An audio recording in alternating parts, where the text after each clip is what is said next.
Hello guys! Gagawa tayo ngayon ng mga ingredients ng ating halo-halo. Dahil ngayon, sobrang init, kailangan natin ay magpapalamig. Ngayon, ayan, binalatan na yung kamote, hiniwa-hiwa na. Sumunod na yung saging.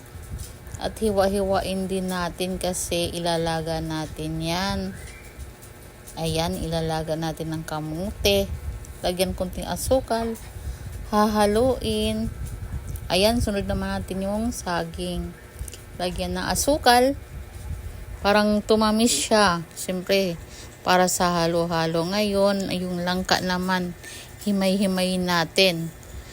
At ilalaga pa rin. At lalagyan pa rin ng konting asukal. Para naman sa ating halo-halo, parang masarap. Ayan, naglalagay na tayo sa baso. Lagay tayo ng saging, langka, yellow. Mano-mano yan guys, yung paggadgad ng ice.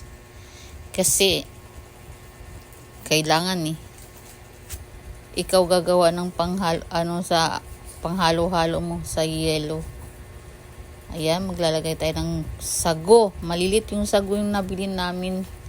At natadik ko. At ayan, binuhusan na natin ng gatas. Napakasarap niyan. Ayan, sulit.